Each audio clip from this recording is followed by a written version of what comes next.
નકલી પોલીસ, નકલી અધિકારી બાદ હવે નકલી દૂતાવાસ પણ આવી ગયું છે.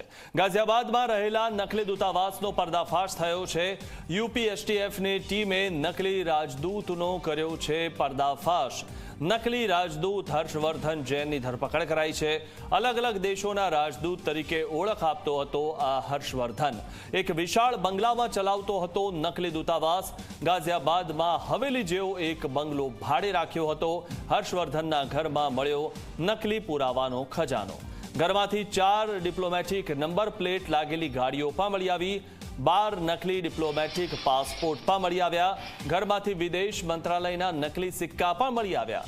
નકલી પ્રેસ કાર્ડ, પાન કાર્ડ સહિત નકલીનો આખો ખજાનો હાથ લાગ્યો છે. ઘરમાં તપાસ કરતા 44.7 લાખ રોકડ પણ મળી આવી છે. વિદેશી નાણાં અને કુલ 18 ડિપ્લોમેટિક નંબર પ્લેટ મળી આવી છે. હર્ષવર્ધન રાષ્ટ્રપતિ પ્રધાનમંત્રી સાથેની એડિટ કરેલી તસવીરો પણ રાખતો હતો. એડિટ કરેલી ફોટોના આધારે લોકોને તે વિશ્વાસમાં લેતો હતો. આરોપી વિદેશમાં નોકરીની લાલચ આપીને ઠગાઈ કરતો હતો અને નકલી દસ્તાવેજ બનાવવાનું પણ કામ કરતો હતો. આ હર્ષવર્ધન સેલ કંપની માધ્યમે વિદેશમાં હવાલા કરતો હોવાનો પણ તેના પર આરોપ લાગ્યો છે.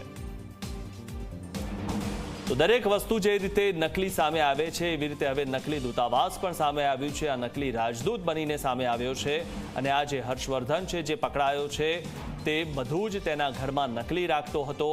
એડિટ કરેલા ફોટોના આધારે લોકોને વિશ્વાસમાં લેતો હતો અને નેતાઓ સાથેના એડિટ કરેલા તેની પાસે ફોટો હતા.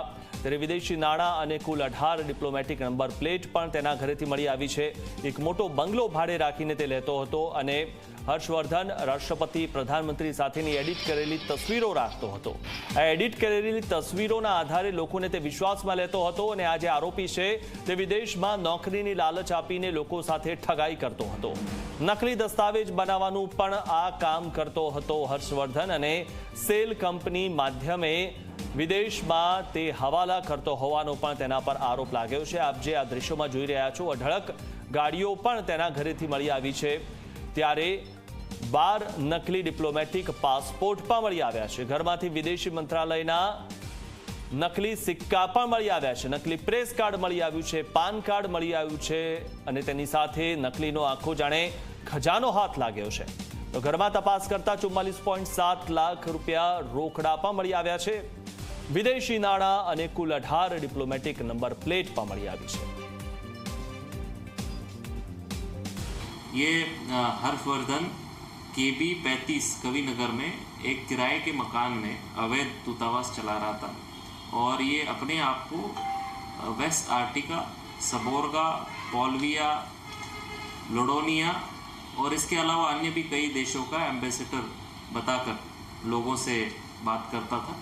इसके पास से कुछ गाड़ियाँ भी बरामद हुई है जिनमें इसने डिप्लोमेटिक तरीके की नंबर प्लेट्स लगा रखी है जो किसी भी जगह से अप्रूव्ड नहीं है.